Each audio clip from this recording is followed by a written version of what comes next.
이혜경 선생님입니다. 오늘도 한국사 온라인 수업 힘차게 출발해 보도록 하겠습니다. 네. 지난 시간에는 우리가 신라의 삼국통이라는 과정을 배웠죠? 리로스쿨의 과제도 다 제출하셨나요? 오늘은 우리가 통일신라, 통일 이후의 신라의 발전과 그리고 신라 말에 동요하는 모습을 살펴보도록 합니다. 자, 여러분들 학습지를 준비해 주시고요. 자, 우리가 신라가 삼국을 통일한 이후의 역사를 주로 둘로 나눌 수가 있어요. 여기 보면 선생님이 통일신라 전기와 통일신라 후기로 나누어 놓은 거 보이시죠? 일단 통일신라 전기는 신라가 상당히 발전하는 시기라고 보시면 좋겠어요. 왜냐하면 당시에 신라가 굉장히 영토가 넓어졌고요. 인구도 많아졌어요. 그러다 보니까 여러분 전에 선생님이 수업 시간에 얘기했었죠? 영토가 넓어지고 인구가 많아지면 당연히 왕권이 어떻게 될까요? 네, 왕권이 매우 강해집니다. 여러분도 선생님처럼 필기를 해보세요. 넓어진 영토와 늘어난 인구. 하지만 이 넓어진 영토와 늘어난 인구를 어떻게 다스릴 것인가? 예전보다 훨씬 더 많은 시스템이 필요하게 되겠죠. 하지만 여러분 여기 또 보시면 후기에는 또 다른 모습을 볼 수가 있습니다. 우리가 고구려 백제를 볼 때에도 고구려 나라가 망하는 그 시기에 가게 되면 상당히 혼란한 모습이 보여지게 되죠. 통일신라 후기에는 반대로 왕권이 매우 약해지고 매우 사회가 혼란한 모습을 보여준다. 이런 상황들을 우리가 볼 수가 있게 됩니다. 그래서 항상 통일신라 전기와 통일신라 후기는 여러분들이 비교해서 많이 출제가 되니까요. 알아주시면 좋을 것 같아요. 자, 오늘은 먼저 통일신라 전기에 대해서 살펴보도록 하죠. 자, 영토가 매우 넓어졌습니다. 인구가 많아졌습니다. 당연히 왕의 권한이 매우 세겠죠. 그렇기 때문에 우리는 몇 명의 왕들을 한번 공부해 보려고 해요. 먼저 첫 번째 우리가 만날 왕은 태종 무열왕입니다. 여러분 무열왕의 본명을 아시나요? 무열왕의 본명은 김춘추죠. 태종 무열왕 김춘추. 김춘추의 특징은요, 여러분 바로 최초로 진골 출신으로 왕이 된 사람입니다. 최초의 진골 출신의 왕이라는 겁니다. 여러분 우리가 신라를 공부할 때 골품제도에 대해서 잠깐 이야기한 적이 있었죠. 원래 신라에서는 성골인 사람만 왕이 될 수가 있었어요. 그런데 선덕여왕, 진덕여왕을 끝으로 성골의 대가 끊어져 버리게 됩니다. 그래서 그 많은 진골 귀족들 중에 단 한 사람, 김춘추가 왕이 되게 됩니다. 그러면서 이 김춘추의 직계 자손들이 이때부터 왕위를 세습하게 돼요.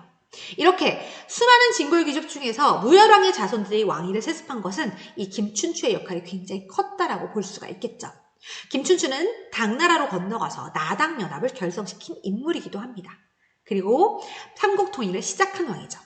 그리고 그 김춘추의 아들이 바로 문무왕이었던 문무왕입니다. 이 문무왕 때는 삼국을 통일하는 것이 완성되었다. 여러분, 요거 꼭 써놓으시면 되겠어요. 676년에 삼국을 통일시킨 사람이 바로 문무왕입니다. 우리가 문무왕의 무덤은 알고 있어요. 정확하진 않지만 추측하고 있는 것은 여러분 경주 수학여행 갔을 때 혹시 기억나나 모르겠어요. 바닷가에 간 적이 있을 거예요. 경주에서 한 30-40분 정도 거리에 있는 동해안 바닷가에 가시면 이 문무왕의 무덤이 수중에 있습니다. 일명 대왕암이라고 부르는 곳인데요. 문무왕이 전설에 따르면 내가 바다의 용이 되어서 신라를 지키겠다라고 해서 무덤을 물속에다가 만들었다고 하죠. 여러분 대왕암 사진 한번 볼까요? 네, 이게 바로 대왕암입니다. 자, 이렇게 무열왕과 문무왕을 거쳐서 여러분 통일된 신라를 다스리게 된 왕이 있습니다. 우리는 이 사람을 반드시 기억해야 됩니다. 자, 요 빈칸에다는 중요 표시해 주시고요. 이 사람이 바로 누구냐? 바로 신문왕이라는 사람이에요. 화면이 좀 흔들리죠? 학교 책상이 좀 흔들리네요. 일명 뉴스페이퍼 킹입니다. 자, 신문왕은 할아버지와 아버지로부터 아주 넓은 영토를 물려받았습니다. 그리고 강력한 왕권을 가지고 통치를 해나가기 시작했죠. 그런 신문왕에게 왕권을 더욱더 강하게 만들어주는 사건이 하나가 있었어요. 당시 신문왕의 장인이었던 진골 귀족 중에 김흠돌이라는 사람이 반란을 일으키게 됩니다. 김흠돌하니까 왠지 신분이 좀 낮아 보이는데요. 여러분 김흠돌은 당시 최고의 진골 귀족이었습니다. 김흠돌의 딸이요 바로 신문왕의 왕비이기도 했어요.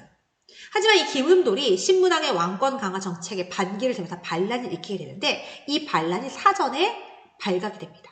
이 김흠돌의 난을 계기로 진골 귀족을 완전히 숙청시켜버린 게 바로 신문왕이에요. 진골을 숙청했다는 것은 뭐냐? 자신에게 마음에 들지 않는 진골을 제거하게 됐다는 거죠. 당연히 여러분 어떻게 될까요? 왕권은 세지게 됩니다.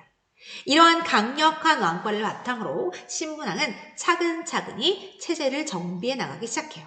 자, 신문왕이 했던 것도 있지만 이 통일신라 전기에 어떻게 해서 신라가 이렇게 커다래졌던 영토와 많은 백성들을 다스려 나갔는지 하나씩 차근차근 살펴보도록 하겠습니다.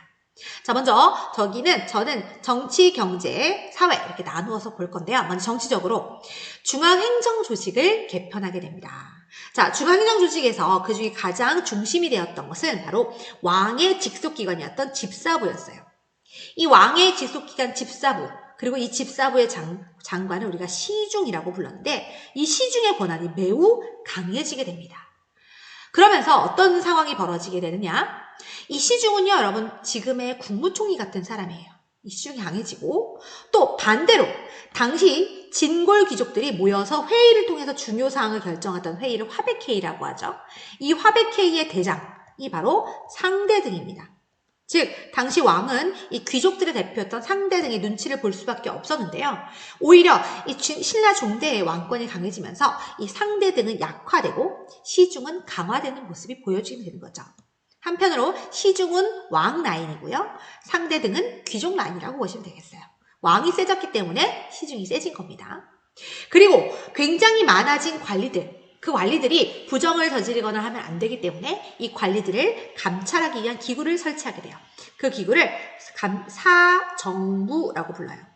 지금도 여러분 감사원처럼 정치가 잘 돌아가는지 관리들을 감찰하는 기구가 있듯이 신라에도 이렇게 관리들이 제대로 할 일을 잘하고 있는지 감찰하는 기구가 있었습니다. 그리고 통일신라에서는 유학교육과 인재양성을 위해서 학교를 만들게 됩니다. 여러분 우리 고구려의 학교는 태학 들어봤었죠? 여러분 신라의 학교는 이 통일신라 시기에 만들어집니다. 좀 더 특별히 신문왕 시기에 만들어지게 되는데요. 이 신문왕 때 만들어진 신라의 학교를 우리가 국학이라고 부릅니다. 여러분 고구려는 태학, 신라는 국학이 되겠습니다.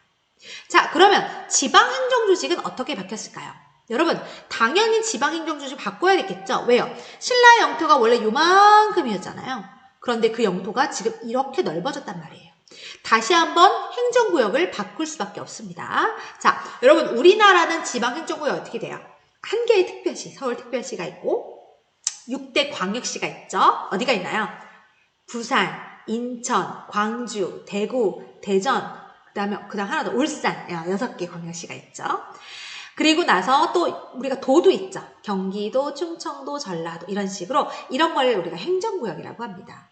자, 통일신라는 행정구역을 어떻게 나눴느냐? 전국을 9개의 주로 나눴고요. 구주는 지금의 여러분 무슨 도, 경상도, 전라도 등 면적의 개념입니다. 여러분 지도에 보시면 여기 한주, 삭주, 명주, 옹주, 상주, 양주 이렇게 나와 있죠. 9개의 주가 설치가 됐고요. 또 여기 빨간색 네모로 표시되어 있는데 보이시나요? 일단 경주의 수도는 여기죠. 금성입니다. 경주는 수도가 바뀌지 않아요. 천년 수도 경주. 그리고 이 수도를 보완하기 위해서 전국의 5개의 주요 도시에다가 작은 경주를 만듭니다. 5개의 작은 경주가 바로 오소경이 되겠어요. 자, 먼저 구주는요. 전국의 땅을 9개로 나눈 건데요. 잘 보시면 옛날 고구려 땅에 3개, 옛날 백주 땅에 3개, 옛날 신라 땅에 3개 이렇게 위치해 있는 것을 보실 수가 있어요. 이런 걸 통해서 고구려와 백제 사람들도 정복된 사람들이라고 해서 차별하지 않고 이 신라라고 하는 나라 하나로 포용하려는 모습을 보여준다는 걸 우리가 알 수가 있습니다. 그리고 지금 우리의 여러분 광역시처럼 수도 이외에 여러분 중요한 지역에다가 오소경, 작은 경주, 작은 서울이었다고 하는 오소경을 설치해서 지금 여러분 경주는 여기 너무 구석에 치우쳐져 있잖아요. 이 수도의 치우침을 보완하는 정책을 하게 됩니다. 자, 이 수도의 치우침을 보완한다. 그리고 이 지방 세력들이 여러분 불만을 가지지 않도록 지방 곳곳에 오소경을 설치하게 돼요. 또 하나, 아까 중앙에서는요, 관리들을 감찰하는 기구가 사정부가 있었죠. 얘는 외부에 있는 사정부다. 그래서 외사정을 보내서 지방에 있는 관리들도 감찰하게 됩니다. 우리 조선시대 암행어사처럼요. 그래서 그 밑에 있는 군과 현에는 모두 지방관을 파견하지만 군과 현 밑에 있는 아주 작은 촌 단위의 마을은 그 지방의 토착 세력인 촌주가 다스리는 경우가 있었어요. 즉 모든 지방에까지 지방관이 파견되지는 못했다는 거죠. 그리고 또 하나 더, 당시에 여러분 신라는 불안할 수밖에 없어요. 고구려와 백제 지방에 살고 있는 옛날 고구려와 백제 귀족들, 왕족들이 뭔가 반란을 일으킬까 불안할 수밖에 없겠죠. 그들을 통제하기 위해서 제도를 하나 만듭니다. 그 제도를 우리가 상수리 제도라고 해요. 이 상수리 제도는 뭐냐면 항상 여러분 지방 세력은 일정 기간 경주로 와야 됩니다. 그래서 1년에 얼마씩은 경주에 반드시 머무르게 합니다. 그래서 그 사람이 지방에서 뭔가 나쁜 일을 도모하지 못하게 잡아주는 것이죠. 이러한 제도는 고려시대로까지 이어지게 되는데요. 이 고려시대 제도를 좀 중요표시 해주세요. 이번 시험에 고려시대도 들어갈 거거든요. 고려시대 기인제도로 이 제도가 이어지게 됩니다. 고려의 기인제도는요. 태조 왕건 때 시행된 제도인데 이 제도는 훨씬 더 이 상수리 제도보다 출제가 많이 되는 제도입니다. 기인제도와 고려의 상수리 제도는 비슷한 제도구나 체크해 놓으면 좋을 것 같아요. 자, 군대도 다시 편성했습니다. 왜냐하면 훨씬 더 인구가 많아졌고 고구려와 백제의 백성들도 군대에 편입해줬다는 거죠. 자, 우리 통일신라의 군대는 구서당 10정 이렇게 표현되어 있네요. 먼저 중앙을 다스리는 경주를 방어하는 군대를 구서당이라고 하는 군대로 만들었습니다. 그런데 여기 특이한 점이 하나 있습니다. 이 구서당이라는 군대 안에요. 고구려인 사람들, 백제 사람들, 신라 사람들, 심지어 일부 말갈 사람들까지 이 군대 안에 모두 포함시켜줬다는 게 특징적이에요. 즉, 여러분 지금은 군대 가는 것이 굉장히 좀 약간 벌처럼 느껴지고 이렇게 느끼는 남자친구들이 많이 있거든요. 하지만 당시 여러분 군대를 가지 않으면 그 나라의 백성으로 인정하지 않는다는 것입니다. 그런데 고구려와 백제의 백성들도 군대 안에 넣어줬다는 것은 당시의 신라가 이들을 모두 포용했다는 것을 의미하죠. 그리고 지방에는 10정이라고 하는 지방군을 편성하게 되는데요. 아까 우리 구주가 있었죠? 이 구주의 일정을 편성을 하고요. 여기 보면 이 한주 있죠? 이 한주는 국경지방이잖아요. 이 국경지방에다가 플러스 1 해가지고 10정을 편성하게 됐다라고 하는 거 체크하면 되겠습니다. 특히 오른쪽에 있는 이 지도가 굉장히 여러분 시험에 잘 나와요. 이러한 지도가 나왔을 때 여러분들이 이거 신라의 지도야. 선생님이 지도를 볼 때는 뭘 보라 그랬죠? 첫 번째 수도를 찾아라. 일단은 신라는 수도가 안 변하니까 찾을 수가 없겠어. 근데 구주 오소경이 딱 나왔어요. 그래서 이 지도는 구주 오소경을 나타낸 통일신라의 지도구나. 여러분 꼭 체크해 두시면 좋겠습니다. 자, 이번에는 경제적인 제도로 가볼게요. 자, 경제적으로는 어떤 변화가 있었느냐? 자, 여러분, 선생님은 공무원이에요. 그래서 월급날이 되면 나라에서 월급을 줘요. 부럽나요? 네. 그러면 신라시대의 관리들은 어땠을까요? 신라시대의 관리들, 귀족들은요, 원래 노급이라고 하는 땅을 하사받았었어요. 그래서 예를 들면 선생님이 신라시대 관리다. 그러면 하객동이란 땅을 노급으로 받는 겁니다. 그러면 저는 그 노급을 다스릴 수가 있어요. 이 노급에서 저는 뭘 할 수가 있냐면 세금을 걷어들이는 거예요. 노급의 백성들에게 저는 제 마음대로 세금을 걷어드립니다. 물론 일정량이긴 하지만. 그런데 노급이 무서운 이유는 이거예요. 저는 제 노급에 사는 백성들의 노동력을 마음대로 데려다 쓸 수 있어요. 즉 오늘 우리 집 이사할 건데 와서 일 좀 해라. 그러면 백성들 마음대로 동원할 수 있는 거예요.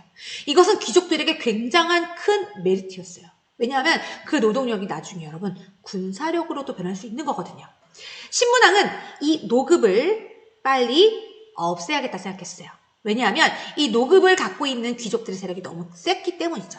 그래서 이 노급을 폐지하고 신문왕이 대신 무엇을 지급하게 되냐면 관료전을 지급하게 됩니다. 이 관료전이라는 것은 똑같이 땅을 주는 건 맞아요. 하지만 노급과는 달리 세금만 거둘 수가 있어요. 즉 예전처럼 백성들을 데려다가 일을 시키거나 할 수는 없다는 뜻이죠. 그 결과 어떤 결과가 벌어지느냐? 당연히 여러분 바로 진골 귀족들의 써볼게요. 진골 귀족들의 경제력과 또 이 경제력이 또 사람이 군사가 될 수도 있죠. 군사력이 약화시키는 결과를 가져오게 돼요. 여러분, 귀족이 약해지면 당연히 왕권은 어떻게 되는 거예요? 강화되는 거죠. 이렇게 적어두시면 좋겠습니다. 특히 노급과 관료제의 이야기는 조금 꼭 알아두시면 좋을 것 같아요. 선생님, 당연히 귀족이 반발하지 않았을까요? 네, 맞아요. 반발했을 거예요. 하지만 지금 통일신라 전기는 왕권이 매우 세다는 사실을 명심하세요. 하지만 결국 조선이랬다. 엉뚱한 소리 나와서 후기에는 신라 말해가 되면 왕권이 약해지거든요. 왕권이 약해지면 나중에는 결국 신라 말에는 노급이 부활하게 됩니다. 당연히 백성들의 삶은 좀 어려워지겠죠. 이 얘기는 조금 나중에 하도록 할게요. 자, 그리고 나중에 신문왕 뒤에 있는 성덕왕 때는요, 백성들에게 전전이라고 하는 백성들에게도 땅을 줬다라고 하는 기록이 있는데요. 이때는 실제 백성들에게 땅을 줬다기보다는 일단 모든 왕토와 국가의 땅이 왕의 것이다 라고 하는 개념 하에 백성들이 갖고 있는 땅을 그들의 소유로 인정해줬다, 이런 개념으로 보시면 좋을 것 같습니다. 자, 그리고 마지막으로 신라의 촌랑문서인데요. 어떠한 문서가 하나가 발견이 됐어요. 일본에 있는 정창원이라고 하는 곳에서 불경의 그 겉표지를 싸고 있는 종이를 나중에 살펴봤더니 이런 내용이었어요. 신라에는 어떤 마을에는 인구가 남자가 몇 명이고 몇 살부터 몇 살까지 몇 명이고 노는 얼마나 있고 가축은 몇 마리고 나무는 얼마나 있고 이런 식으로 조사해서 기록한 것이 남아 있었습니다. 사진은 여러분 교과서 17쪽을 여러분 지금 펴보시면 여기 이 촌랑문서의 사진이 나옵니다. 이 촌랑문서는 당시 신라가 촌주들에게 3년마다 그 지역의 인구나 논밭, 가축, 나무들을 조사해서 기록한 것이었어요. 우리는 신라가 이것을 조사했다는 걸 통해서 뭘 알 수 있냐면 바로 나라가 세금을 정확하게 거두기 위해서 이러한 시스템을 갖고 있었다라고 해석할 수도 있겠습니다. 신라의 촌랑문서에 대해서는요, 교과서 17쪽에 조금 더 자세하게 나와 있고요. 문화 파트는 우리가 조금 더 나중에 한꺼번에 정리를 하도록 하겠습니다. 이렇게 해서 신라 중대의 내용을 통일신라 전기의 내용을 조금 살펴봤는데요. 그 중에서 여러분들 하나만 더 체크하고 넘어갈게요. 우리 아까 삼국통일이 된 신라는요, 고구려와 백제와 신라가 서로 합쳐진 곳이었죠. 그런데 이 고구려와 백제와 신라가 어느 순간에 갑자기 하나 된 나라가 되기는 쉽지 않았을 거예요. 생각해보세요. 여러분들이 고구려나 백제의 백성들이라면 통일하자마자 난 신라 사람이야 이렇게 생각했을까요? 그렇지 않았을 거예요. 하지만 신라는 그들의 백성 안으로 포용하기 위해 굉장히 노력하는 모습이 보입니다. 특히 여기서 알 수가 있죠. 자, 이 중에서 여러분 구서당 십정의 구서당 그리고 구주오소경 이걸 봤을 때 이제는 신라가 백제와 고구려와 신라 모두를 하나로 취급했다는 걸 알 수가 있어요. 그래서 이 두 개를 여러분들 이렇게 색칠을 하시고요. 그리고 묶어볼게요. 이렇게 묶어서 구서당과 구주오소경은 신라가 백제와 고구려와 신라를 하나로 합치려고 하는 민족 융합 정책의 일환으로 이런 걸 했구나. 조금 어려운 내용이지만 이것도 살펴보시면 좋을 것 같습니다. 자, 이렇게 해서 신라 전기의 여러분 내용은 마무리하도록 하겠습니다. 자, 이제 이어서 통일신라 후기의 모습도 살펴보도록 하죠. 통일신라 후기는 좀 더 짧아요, 여러분. 자, 통일신라 후기가 되면 여러분 점점점 상황이 어려워지기 시작합니다. 먼저 당시 통일신라의 여러분 왕이었던 해공왕이라는 사람이 죽게 돼요. 이 해공왕이 죽고 난 다음부터는 일이 커집니다. 원래 통일신라 전기에는요, 무열왕의 직계 자손들이 왕위를 계승했다고 했었죠. 그런데 해공왕이 죽으면서 무열왕의 직계 자손의 대가 끊어지게 된 거죠. 그러면서 당시 다른 진골 귀족들이 이제 서로 왕을 하겠다고 싸우는 상황들이 벌어지게 된 거예요. 그러면서 진골들 간에 왕위 쟁탈전이 벌어졌던 거죠. 여러분 생각해 보세요. 자, 통일신라가 되기 전에는 성골만 왕이 될 수 있었잖아요. 그죠? 그런데 통일을 하더니 태종 무열왕 김춘추의 자손들만 왕이 됐단 말이에요. 그런데 무열왕 직계 자손이 죽고 나니까 이제 진골 귀족들이 서로 나서는 거예요. 야, 왜 너네만 왕하냐? 나도 왕하자. 라고 하면서 서로 진골 귀족들이 왕위 쟁탈전을 벌이게 됩니다. 그러면서 어떤 상황들이 벌이냐면 여기 나오죠. 150년간 무려 20명이나 되는 왕이 교체가 될 정도로 상당히 혼란한 시기가 찾아오게 됩니다. 그러니까 평균적으로 한 7년 정도? 7, 8년 정도밖에 왕을 못한 거예요. 장수왕이 80년 가까이 왕을 한 거랑은 엄청난 차이가 되겠죠. 대표적인 것이 바로 김헌창의 난이 있습니다. 김헌창이라고 하는 진골 귀족이 자기 아버지가 왕이 되지 못한 것에 대해서 불만을 가지고 반란을 일으키기도 했어요. 당연히 어때요? 나라가 매우 혼란할 수밖에 없겠죠. 우리 김헌창의 난 사련을 읽어보시고요. 그러면서 정반대로 상황이 역전되게 됩니다. 여러분 여기 보시면 왼쪽에 있는 상황, 통일신라 전기의 상황은 여기 보면 시중의 권한이 되게 강해지고 상대 등의 권한이 되게 약해졌었죠. 그러나 신라 하대로 가면, 통일신라 후기로 가게 되면 반대가 됩니다. 오히려 화백해의 상대 등은 굉장히 진골이 세지니까 강화되고요. 상대 등은 세지고요. 원래 왕편에서 썼던 집사부의 시중의 역할은 되게 약해지게 되는 상황이 되는 거죠. 굉장히 나라가 왕들이 서로 죽고 죽이고 나라가 혼란합니다. 여러분 지배자들이 정치 다툼을 하게 되면 백성들의 삶은 힘들어질 수밖에 없어요. 결국 전국 각지에서 농민봉기가 발생해요. 왜? 더 이상 못 살겠다. 사람들 들고 일어나게 되는 거죠. 대표적으로 일어났던 난이 원종과 애노의 난. 그리고 일명 초적. 이런 사람들이, 초적은요, 풀초자의 도덕적자예요. 민초들이, 풀 같은 사람들이 도적이 됐다는 거죠. 얼마나 먹고 살기 힘들었는지가 요 밑에 사료에 선생님이 실어놨어요. 여기 보세요. 두 번째 줄. 헌덕왕 13년 봄에 백성들이 기근 때문에 자손을 팔아 살아갔다. 여러분 엄마 아빠가요, 배고파서 여러분들 갖다 내다 판 거예요.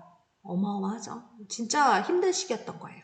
또 진성령 3년에 보면 도적이 벌떼처럼 일어났대요. 여러분 농민 봉기할 때 봉자가 벌봉자에다 일어날 기예요. 이때 원종과 애노 등이 반란을 일으켰다. 또 굶어 죽고 싸우다 죽은 시체가 들에 질벼왔다. 당시 신라 말의 혼란한 상황은 백성들이 얼마나 힘들었는지를 보여주는 상황이었습니다. 이때 여러분 신라에 새로운 지배 세력이 등장하게 돼요.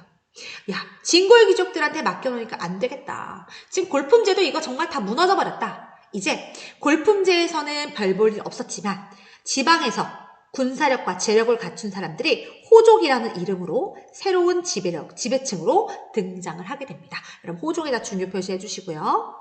호족은 어떤 사람들이냐?